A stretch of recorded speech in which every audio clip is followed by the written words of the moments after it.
हर कोई अचानक भयभीत हो गया जब यह देखा कि एक बहुत बड़ा बर्बर दहाड़ रहा था और अपनी जान के लिए संघर्ष कर रहा था। इसने लोगों को इतना डरा दिया कि वे जल्दी से लुढ़क गए और पनडुब्बी में छिप गए। मैंने सोचा था कि विशाल जंगली उन्हें नहीं ढूंढेंगे, लेकिन अप्रत्याशित रूप से उनमें से एक ने सिर्फ स्विच चालू कर दिया और तुरंत विशाल ईल का ध्यान आकर्षित किया। इससे पहले कि हर कोई धीमा हो जाए, भयंकर विशाल ईल ने अपना बड़ा मुंह खोला और उसके सामने आया और भागने में बहुत देर हो चुकी थी। भाई क्यांग इतना डर गया कि उसने जल्दी से नाव का आदेश दिया। अप्रत्याशित रूप से जिस काली लड़की को खाली करने का समय नहीं मिला था, उसे एक विशाल बर्बर द्वारा मारा गया था।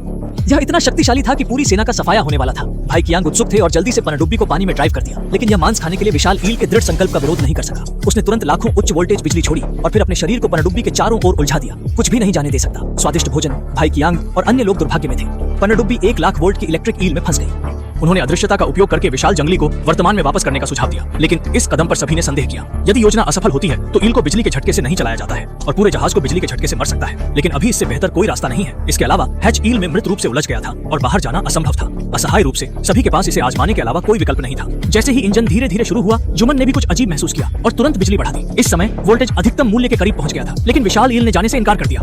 जब दोनों पक्ष गतिरोध में थे तो अचानक धमाका हुआ और पूरे केबिन में तुरंत चिंगारी और बिजली आ गई। लेकिन फिर भी जूमैन अभी भी पनडुब्बी के चारों ओर फंस गया और स्वादिष्ट भोजन को अपने मुंह में जाने से इनकार कर दिया। लेकिन केबिन में हर कोई शांत नहीं था। उन्हें गहराई से संदेह था कि जियाओमेई की गणना गलत थी। हताशा में उन्होंने एक बड़ा झगड़ा भी शुरू कर दिया, लेकिन जियाओमेई का दृढ़ता से विश्वास था कि उसकी विधि संभव थी। इसलिए भाई क्यांग की मदद से डिस्चार्ज डिवाइस को फिर से पूरा किया गया, लेकिन शुरू होते ही यह फिर से विफल हो गया। दोनों आशा से निराशा में बदल गए और अगर ऐसा जारी रहता है तो सभी को खत्म करना होगा। लेकिन वे जो नहीं जानते थे वह यह था कि यह प्रयास ही था जिसने जुमन को संकट महसूस कराया और वास्तव में धीरे धीरे अपना शरीर ढील दिया। लेकिन इससे पहले कि सभी के खुश होने का समय हो, उन्होंने अचानक महसूस किया कि तापमान बढ़ रहा है।